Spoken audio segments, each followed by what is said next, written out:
हाँ तो चलिए देखिए भौतिक गुण, देखिए फिनॉल का भौतिक गुण। तो देखिए फिनॉल का भौतिक गुण में इसमें हेडिंग डाल दीजिए भौतिक गुण फिजिकल प्रॉपर्टीज। फिजिकल प्रॉपर्टीज, तो फिजिकल प्रॉपर्टीज यानी इसके फिनॉल के जो भौतिक गुण है इसके अंतर्गत पहला हेडिंग है फिजिकल स्टेट, भौतिक अवस्था। तो देखिए इसकी भौतिक अवस्था कैसी होती है, यहां पर ध्यान दीजिए कि इसकी जो भौतिक अवस्था होगी, फिजिकल स्टेट क्या होगा, ये क्रिस्टलीय ठोस होगा। क्या होगा? क्रिस्टलीय ठोस होगा, क्रिस्टल के रूप में इसका, ठीक है, ये होगा। उसके बाद देखिए कलर यानी रंग कैसा होगा, कलरलेस होगा, इसका कोई रंग नहीं होगा, इसका कोई कलर नहीं होगा। लेकिन जब ऑक्सीजन के संपर्क में आएगा तब ये गुलाबी रंग देता है, लेकिन यहां पर कलरलेस है यानी कोई रंग इसमें नहीं होता है फिनॉल। उसके बाद फिर देखिए ऑर्डर। ऑर्डर मतलब यहां पर उसकी जो गंध होती है वो गंध कैसी होगी, देखिए ऑर्डर जो इसका होगा फिनॉलिक, फिनॉलिक गंध होती है।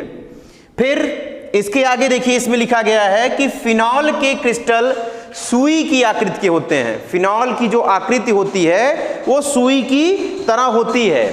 फिर आगे देखिए इसका जो गलनांक होता है 314 केल्विन होता है। इसका गलनांक कितना होता है? 314 केल्विन होता है फिनॉल का।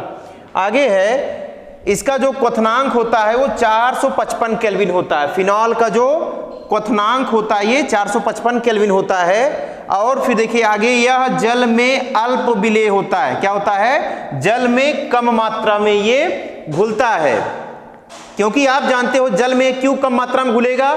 आपको हाइड्रोजन बॉन्डिंग पढ़ाया गया होगा, हाइड्रोजन बॉन्डिंग पढ़ाते समय ये बताया गया होगा कि देखिए होता क्या है, क्योंकि आप फिनॉल का स्ट्रक्चर जानते हो, ये इस प्रकार से होता है फिनॉल, ठीक। यहां पर देखो C6H5OH यही फिनॉल है।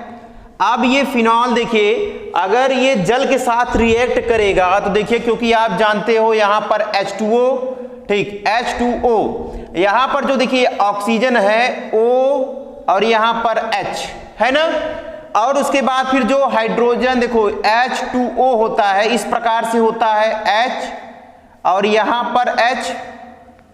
अब करता क्या है, देखिए ये जो ऑक्सीजन होता है इसके साथ तो देखिए यहां पर बॉन्डिंग बनाएगा, ये देखो, अब ये देखो इसके साथ देखो धीरे धीरे देखिए यहां पर बॉन्डिंग तो बना रहा है, अल्प विलेय क्यों है, देखो यहां पर तो ये वाला हाइड्रोजन इसके साथ बॉन्डिंग बना रहा है।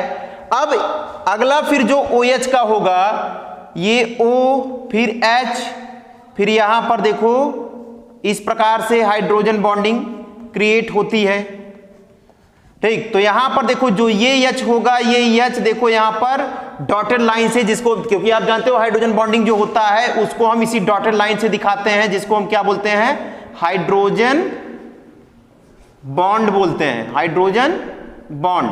तो ये हाइड्रोजन बॉन्डिंग, लेकिन यहां पर ये कम मात्रा में क्या होंगे, घुलते हैं, कम मात्रा में जल में घुलते हैं फिनॉल, क्योंकि ये जो रिंग है यहां पर C6H5 की, ये पूरी तरीके से उसको घोलने नहीं देती है, ठीक। तो जिसके बीच में यानी हाइड्रोजन बॉन्डिंग क्रिएट सही से नहीं होने पाता, इसलिए कम विलेय होता है, अल्प मात्रा में विलेय होता है। फिर आगे देखिए, लेकिन अगर इसको ताप बढ़ाया जाए, अगर ताप बढ़ाते हैं तो ताप बढ़ाने पर विलेयता बढ़ जाती है, और जब ताप बढ़ाएंगे विलेयता बढ़ जाएगी तो फिर क्या हो जाएगा, उसी जल में फिनॉल क्या होगा, घुल जाएगा, क्योंकि ताप बढ़ा रहे हैं वहां पे, ठीक है। आप जानते हो कि ताप बढ़ाने पर क्या होता है उसका, ठीक, वो उसमें प्रसार होता है, उनके यानी जो द्रव है, द्रव में क्या होगा, प्रसार होगा, और जब प्रसार होगा तो उसमें क्या हो जाएंगे, वो घुल जाएंगे, मिल जाएंगे। आगे देखिए फिर क्या होता है, ईथर एवं एल्कोहल में ये अधिक विलेय होते हैं। ईथर या फिर एल्कोहल होगा, ईथर और एल्कोहल में आसानी से फिनॉल क्या हो जाएगा, घुल जाएगा। फिर आगे देखिए क्या होता है, ये आसानी से इसमें विलेय होते हैं। वायु के संपर्क में आने पर इसका जो कलर होता है वो गुलाबी हो जाता है। अभी जस्ट कुछ देर पहले हमने बताया कि अगर ये फिनॉल ऑक्सीजन के संपर्क में आता है, वायु के संपर्क में आता है, तो इसका जो कलर होता है वो क्या हो जाता है, गुलाबी हो जाता है। इसका कलर क्या हो जाएगा, गुलाबी हो जाएगा, ठीक। फिर आगे देखिए कि जो फिनॉल होता है यह एक विषैला पदार्थ है। फिनॉल क्या है, एक विषैला पदार्थ है। जो कि अगर ये त्वचा के संपर्क में आ जाए, फिनॉल अगर त्वचा के संपर्क में आ जाता है तो त्वचा पर फफोले उत्पन्न कर देता है, ठीक है, उस पे फफोले या चकत्ते पड़ जाते हैं, ठीक। अगर क्या होगा कि फिनॉल जो ये विषैला पदार्थ है, अगर ये आपके शरीर पे या आपके त्वचा पे कहीं पड़ता है तो फफोले उत्पन्न कर देता है। फिनॉल की जल में कम विलेयता का कारण क्या होता है? फिनॉल में जो अध्रुवी फेनिल समूह होता है, फिनॉल में जो अध्रुवी फेनिल समूह होता है, उसी के कारण यह जल में क्या होता है? कम विलेय होता है। जल में इसी कारण क्या होता है? कम विलेय होता है। इसका जो आकार होता है ये ध्रुवीय OH समूह के आकार से अधिक होता है। ध्यान दीजिए इसमें क्या हो रहा है, ऑक्सीजन हाइड्रोजन आबंध है, इस हाइड्रोजन ऑक्सीजन आबंध के बीच में देखिए यहां पर क्या है, देखो ये देखो ध्रुवीय है, ये देखिए, ठीक, इनमें इनके बीच में क्या हो रहा है, देखो ये जो फेनिल समूह है इसका आकार क्या है? बड़ा है, और यहां पर देखिए इसका आकार देखिए छोटा है, जो वाटर का होगा आकार क्या होगा? इसका छोटा होगा।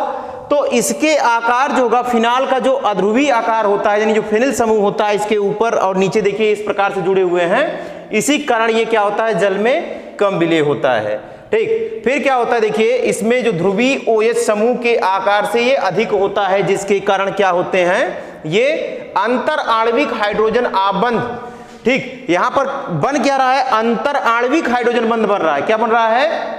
अंतर आणविक हाइड्रोजन बंध बन रहा है, यानी क्योंकि आपको बताया गया होगा अंतर आणविक हाइड्रोजन बंध जब दो असमान, ठीक है, यहां पर देखिए ये असमान है, ठीक, तो असमान के साथ जब ये बनते हैं, जो असमान अणुएं होती है उनके बीच में जब बनता है तो उसी को हम क्या बोलते हैं? अंतर आणविक। तो देखिए ये असमान अणुओं के मध्य ये बंध बन रहा है, ठीक। फिर क्या होता है, जिसकी कारण ये प्रबलता कम इनकी रहती है, इनकी प्रबलता क्या होगी? कम रहती है इसी कारण। उसके आगे फिर क्या होता है कि फिनॉल का जो क्वथनांक होता है 455 केल्विन होता है, आपको जैसा पता है। तो फिनॉल का क्वथनांक 455 केल्विन, टॉलुइन का उससे कम होता है 384, क्लोरोबेंजीन का 405 केल्विन। लेकिन यहां पर इसका जो क्वथनांक होता है फिनॉल का, ये क्वथनांक इसका क्यों उच्च होता है? उसका कारण यही जो है अंतरा आणविक हाइड्रोजन बंध, जो इसमें अंतर आणविक हाइड्रोजन बंध जो बन रहा है, इसी कारण है, ठीक।